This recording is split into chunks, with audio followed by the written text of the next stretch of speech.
Kita dah nampak hujan tu, kita tergopoh gapah nak lari dalam hujan tu. Itu pun satu risiko yang sangat-sangat berbahaya untuk penunggang-penunggang motosikal macam kita ni lah kan. Jadi sebabkan brek mengejut tu, motor kita jadi tak tentu arah kan.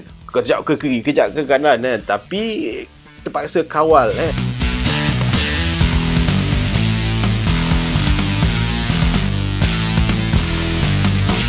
Yes, hai, Assalamualaikum semua. Apa khabar? Terima kasih kerana bersama dengan Projek Solo hari ini. Alhamdulillah kita berjumpa lagi, di mana hari ini Projek Solo nak kongsikan, nak buat konten lah pasal tips dalam pemanduan kita seharian. Dan hari ini Projek Solo akan kongsikan dengan korang 5 tips ride waktu hujan. Bukan apa, kita ni kadang-kadang lupa benda kadang-kadang biasa. Jadi biasa kita ingat bila nak memandu kita berhati-hati selalu. Tapi kadang-kadang kita terlupa. Sama juga macam Projek Solo kan. Kadang-kadang kita terlupa apabila contoh dia kita menunggang motosikal dalam keadaan tergesa-gesa. Jadi kita lupa segala teknik-teknik ataupun keselamatan kita semasa menunggang motosikal kan. Bila kita dah tergesa-gesa, kita hilang fokus, tergopoh gapah, jadi kita akan berhadapan dengan risiko sebenarnya. Jadi Projek Solo nak kongsikan dengan korang hari ini 5 tips pemanduan ataupun tunggangan semasa hujan, especially sekarang ni tengah musim hujan.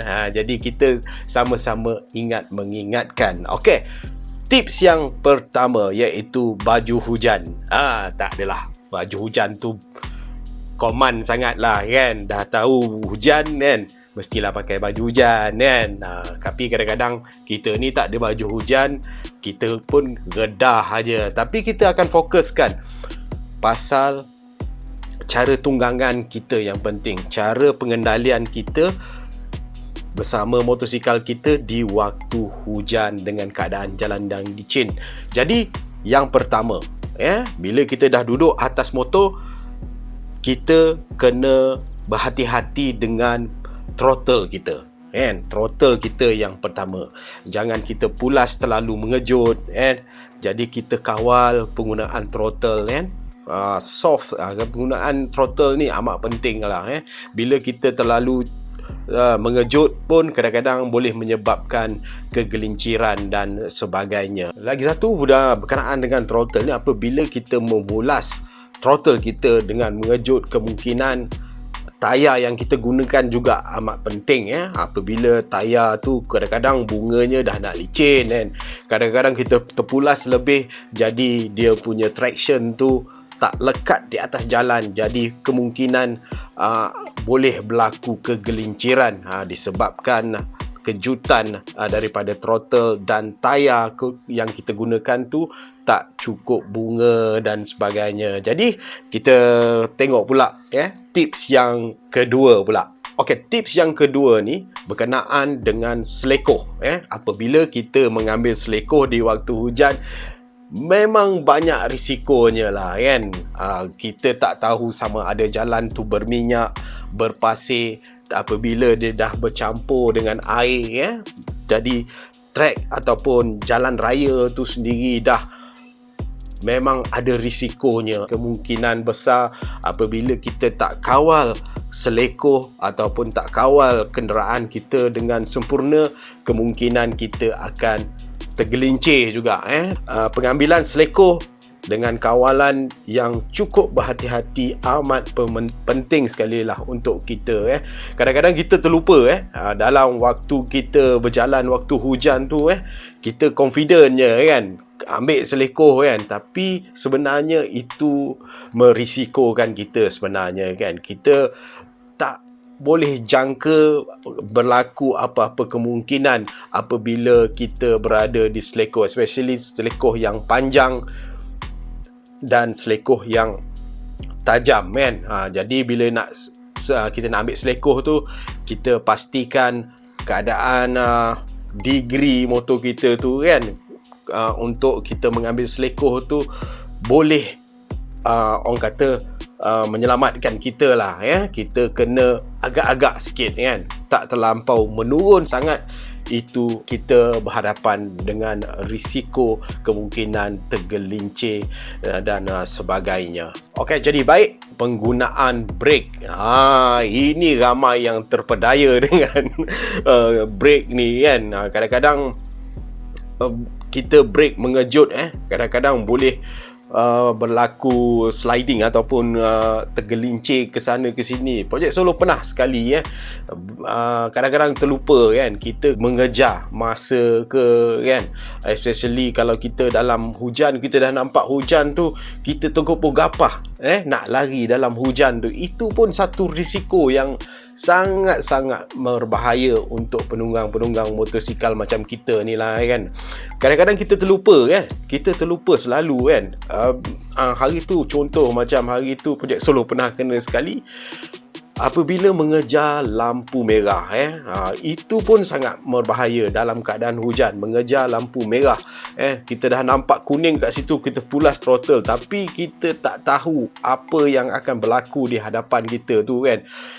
Kita dah sampai merah, ada pula motor cepat-cepat nak keluar, kan. Jadi kat situ kita terpaksa brake secara mengejut, especially brake belakang lah, brake belakang mudah mencengkam disk di brake belakang, kan. Jadi sebabkan brake mengejut tu, motor kita jadi tak tentu arah, kan. Kejap ke kiri, kejap ke kanan, tapi terpaksa kawal, tapi alhamdulillah lah, boleh berada di kedudukan yang asal balik lah, tapi dalam hati duk-dap, kan. Jadi penggunaan brake amat penting sekali di waktu hujan. Jangan tiba-tiba kita brake mengejut, kan, especially adik-adik ataupun kawan-kawan yang baru menunggang motosikal, menggunakan brake ni kena berhati-hati, di waktu hujan. Bila kita brake mengejut, kemungkinan kita akan kecundang lah, mungkin akan, especially kalau kita brake di tempat yang berselekoh, memang berisiko tinggi lah, apabila kita menggunakan dia secara keras. Tips yang keempat ialah elakkan meredah banjir.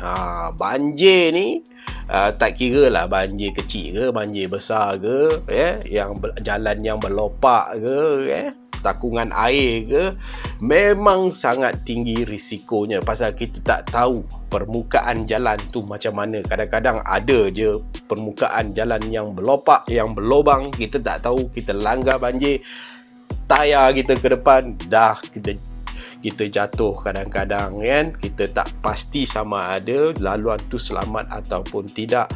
Dan lagi satu, kemungkinan motosikal kita boleh mati dengan serta-merta disebabkan enjin yang terkena air. Jadi terpaksalah kita menolak. Elok-eloknya lah, berhenti, cari tempat yang selamat, tunggu banjir reda, atau kita gunakan jalan alternatif yang lain lah kalau ada, kan. Kalau nak redah juga tu atas risiko kita sendirilah, kan.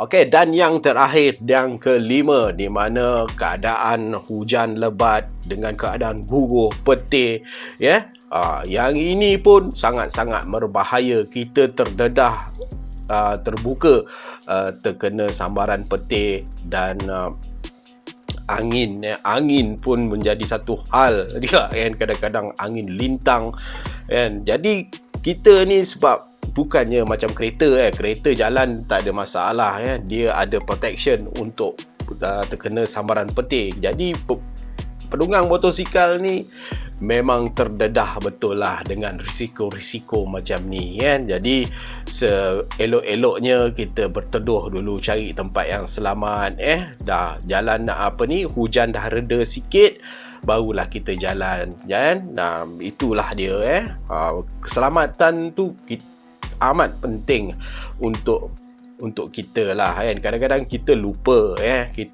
kita ingat semua benda-benda ni, kan, risiko-risiko ni, kan. Tapi bila kita dah atas motor, kadang-kadang kita kejar masa, nak orang kata nak cepat, kan, mungkin ada temu janji nak masuk kerja, takut terlambat dan sebagainya.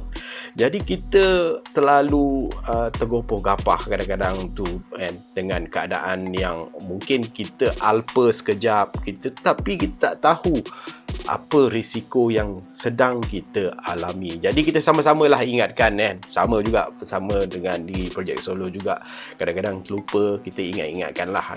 Jadi terima kasih korang yang menonton. Semoga video ni dapat memberikan sedikit sebanyak informasi buat korang. Terima kasih kawan-kawan yang baru masuk juga. Korang selamat datang. Jangan lupa tekan subscribe, tekan loceng. Support Projek Solo. Projek Solo minta maaf sekiranya ada kekurangan pada kata-kata Projek Solo dengan video ni. Terima kasih. Kita jumpa lagi. Assalamualaikum guys. Projek Solo.